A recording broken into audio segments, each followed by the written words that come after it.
এখন থেকে আপনার প্রিয় সিরিয়ালগুলো ফ্রিতে দেখুন এক্সক্লুসিভলি শুধুমাত্র সান নেক্সটে। এখনই অ্যাপ ডাউনলোড করুন। তোজো স্কুল থেকে বেরিয়ে গেল, বেরিয়ে গিয়ে ওইভাবে ও বাড়িতে চলে গেল। এই পুরো বিষয়টা হয়তো ও বাড়িতে বাবা মা ভালোভাবে নেয়নি। না অনুব্রতবাবু, আপনি ভুল ভাবছেন। তোজো কিন্তু ও বাড়িতেই মা বাবার কাছে ছোট থেকে বড় হয়েছে। ও বাড়িতে মা বাবা পায়ে লোকে ভীষণ ভালোবাসে। তোজো যদি কখনো পার্মানেন্টলি ও বাড়িতে থেকেও যায়, ও বাড়ির কেউ কিন্তু অসন্তুষ্ট হবে না। মানে ধরে নিন, আমি একটা কথার কথা বলছি, তোজোকে যদি পার্মানেন্টলি আমরা ওই বাড়িতে রেখে আসি, তাহলে কিন্তু মা বাবা খুব খুশি হবে, খুব। আপনি শুনলেন না তোজো কি বললো? ওকে নাকি মা খাইয়েও দিয়েছে। সবই বুঝতে পারছি, কিন্তু আজ পায়েলের এই ব্যবহারটা আপনার আজব লাগেনি? পায়েলের এই ব্যবহারটা তো আমাকেও একটু ভাবাচ্ছে। সত্যি তো, একটা সত্যি কথা বলতে ও এরকম কেন করলো এটাই তো বুঝতে পারছি না। কিছুটা হলেও আমি বুঝতে পারছি। যতই হোক, দেখুন তোজো তো ওনাদের নাতি, পায়েলের ভাইপো। তো আজকে যা ঘটেছে সেটা তো ঠিক নয়। আর আজকের ঘটনার পর তো আমাদের খারাপ লাগাটাই স্বাভাবিক, তাই না?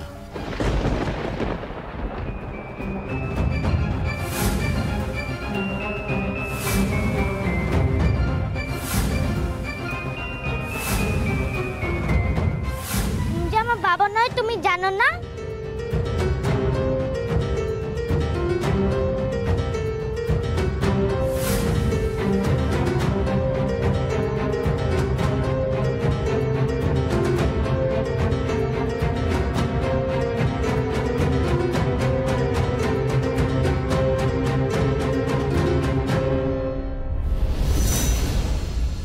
আমি মা বাবার সঙ্গে এটা নিয়ে কথা বলবো, আশা করি ওনারা বুঝবেন আমি কি বলতে চাই। আপনি একদম এটা নিয়ে ভাববেন না, দেখা যাক কি করা যায়।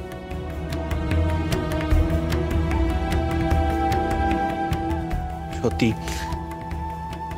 আপনার উপর একের পর এক বোঝা বাড়িয়ে যাচ্ছি আমি। বিয়ের পর তো আপনাকে তেমন কিছু দিতে পারলাম না, শুধু টেনশন দিয়ে গেলাম আর আপনার দায়িত্বের বোঝা বাড়িয়ে গেলাম। আচ্ছা, আপনি বোঝা কেন বলছেন বলুন তো?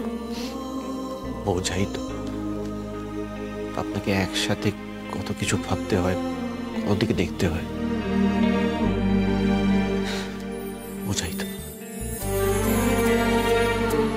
এই ভাবার অধিকারটুকুই বা কজন পায়?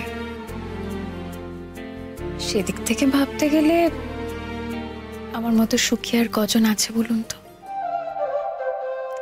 অনেকেই তো দায়িত্ব পালন করতে চায়, কিন্তু দায়িত্ব পালন করার সুযোগ পায় কজন? আমি কিন্তু লাকি।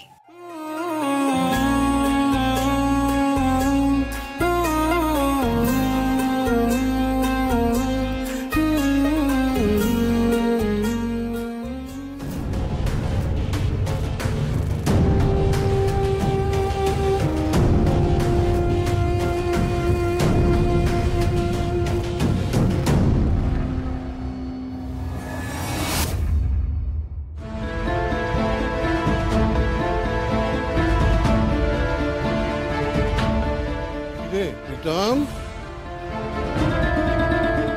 কোথায় আছিস? আচ্ছা শুনুন, কালকে সকালে তোজো আর মিহি যখন স্কুলে যাবে, আমাদেরও কিন্তু ওদের সঙ্গে যেতে হবে। কুণালবাবু যাই বলুক, আমাদের পার্সোনালি প্রিন্সিপালের সঙ্গে গিয়ে কিন্তু একটু কথা বলা উচিত। তা তো ইম্পর্টেন্ট। স্কুল শুরু হওয়ার আগেই কিন্তু আমাদের পৌঁছে যেতে হবে। কেন? কিছু কাজ আছে তাই। আপনি এখন চুপচাপ শুয়ে পড়ুন, আর কথা বাড়াবেন না, অনেক রাত হয়েছে। আর আপনি? আরে আমিও তো শোবো, সারা রাত ঘুরে বেড়াবো নাকি? আমি ফ্রেশ হয়ে আসছি।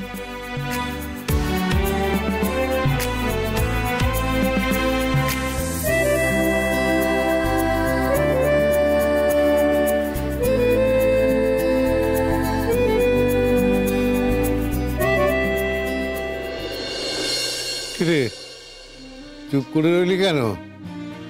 তোকে একটা কথা যে জিজ্ঞেস করলাম, কোথায় যাচ্ছিস তাও এত রাতে? তোমাদের সব প্রশ্নের উত্তর দেবো, আগে আমার প্রশ্নের উত্তরটা দাও। তোর আবার কি প্রশ্ন? তোমরা আমাকে বলো, তোমরা সত্যিই কেউ জানো না যে ছেলেটা কোথায় থাকে? এই দেখো, দুপুর বেলা যে তোকে বললাম যে আমরা জানি না, মানে জানলে কি তোকে বলতাম না? কিরে, তোর প্রশ্নের উত্তর তো তুই পেয়ে গেলি, এবার আমার প্রশ্নের উত্তর দে। তুই এত রাতে কোথায় যাচ্ছিলি সেটাই খুঁজতে? এই এখন রাত কটা বাজে খেয়াল আছে? হ্যাঁ, তোর কি মনে হয় ওই ছেলেটা এত রাতে তোর সঙ্গে দেখা করবে বলে রাস্তায় রাস্তায় ঘুরে বেড়াচ্ছে? যা যা, ঘরে যা, গিয়ে ঘুমিয়ে পড়।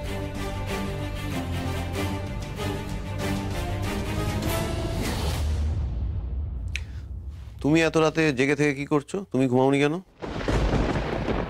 কি করে ঘুমাবো? মনে শান্তি থাকলে তবে না ঘুমাবো? তুই তো আমার মনের শান্তি কেড়ে নিয়েছিস, রাতের ঘুম কেড়ে নিয়েছিস। আমি? হ্যাঁ তুই। এই জন্মে বোধহয় আমি আর কোনোদিনও শান্তিতে ঘুমোতে পারবো না। বুঝেছি। আমি বাবা কোথাও যাব না, তোমাদেরকে কোনো টেনশন দেব না, আমি গিয়ে ঘুমিয়ে পড়ছি ঘরে, তুমিও গিয়ে ঘুমিয়ে পড়ো।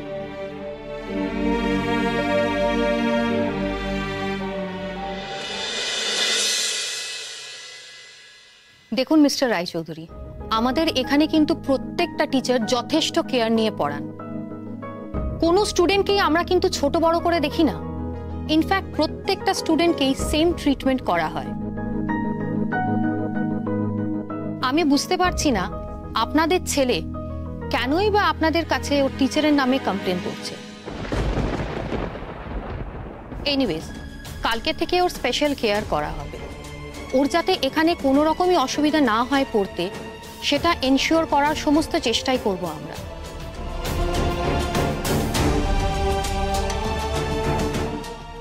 কিন্তু আপনাদেরও এই ব্যাপারটায় যথেষ্ট দায়িত্ব আছে। I am sorry to say, স্কুলে কাউকে কিছু না জানিয়ে এভাবে চলে যাওয়াটা যে কত বড়